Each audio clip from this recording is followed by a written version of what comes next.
સમાચારમાં આગળ વાત કરીએ તો થાર કાર ચાલકે ટ્રાફિક પોલીસ ઉપર કાર ચડાવવાનો પ્રયાસ કર્યો હતો।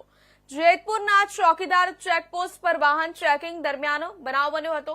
ટ્રાફિક પોલીસે થાર ચાલકને રોકવાનો પ્રયાસ કરતા કોન્સ્ટેબલના પગ ઉપર કાર ચડાવી। થાર ચાલક નાસી છૂટ્યા બાદ યાત્રાધામ વીરપુરના ચામુંડા ચોક પાસેથી પોલીસે કાર ચાલકની અટકાયત કરી છે। થાર કારમાં સવાર મહિલાએ પણ પોલીસને અપશબ્દો કહ્યા હોવાનો આરોપ છે। કોન્સ્ટેબલે પગના ભાગે ઇજાગ્રસ્ત થતા સારવાર અર્થે ખસેડાયો છે। ટ્રાફિક પોલીસ કોન્સ્ટેબલ થાર ચાલક અને મહિલા વિરુદ્ધ જેતપુર તાલુકા પોલીસ સ્ટેશનમાં ફરિયાદ નોંધવા તજવીજ હાથ ધરી છે।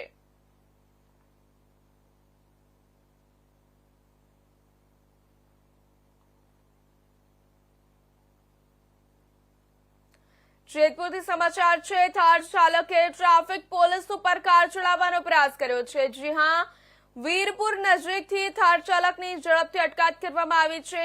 કારની અંદર બેસેલી મહિલાએ પણ પોલીસ કોન્સ્ટેબલ અપશબ્દો કહ્યા હતા તો આરોપ લગાવવામાં આવ્યો છે। મહિલાએ પણ પોલીસને અપશબ્દો કહ્યા હોવાનો આરોપ છે। કોન્સ્ટેબલ ઇજાગ્રસ્ત છે। પોલીસ ફરિયાદની આધારે તજવીજ હાથ ધરવામાં આવી છે।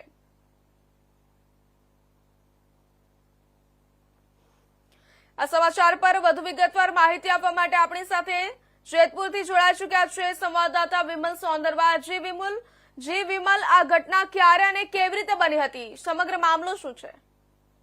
ચોક્કસથી જણાવીશ કે જેતપુરના ચોકીદાર ચેકપોસ્ટ પર ટ્રાફિક પોલીસ ચેકિંગ કરી હતી તે દરમિયાન એક થાર કાર જે નીકળી હતી જેના ચાલકે રોકી નહોતી ને એક કોન્સ્ટેબલને ઉડાડીને એને પગ ઉપરથી ચડાવીને જતો રહ્યો હતો।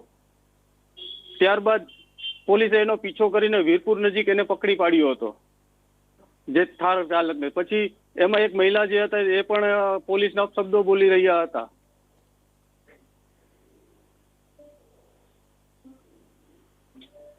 જી, કોન્સ્ટેબલને કેટલી ઈજા પહોંચી છે અને હાલ તેમની પરિસ્થિતિ કેવી છે?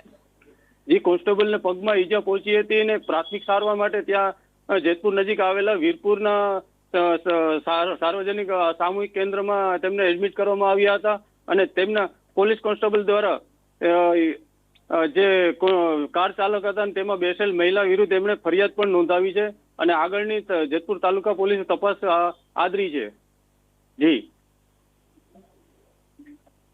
થાર કાર ચાલક અને મહિલાને અટકાયત બાદ શું કાર્યવાહી કરવામાં આવી છે? જી, અત્યારે તો જે પોલીસમેનને જેને ઈજા લાગી છે એમના તરફથી જેતપુર તાલુકા પોલીસમાં ફરિયાદ કરવામાં આવી છે અને જેની ફરિયાદને અનુસંધાને કાર ચાલકને અંદર બેસેલ મહિલા વિરુદ્ધ જેતપુર તાલુકા પોલીસ તપાસ કરી રહી છે। જી, ધન્યવાદ, માહિતી માટે ધન્યવાદ વિમલ।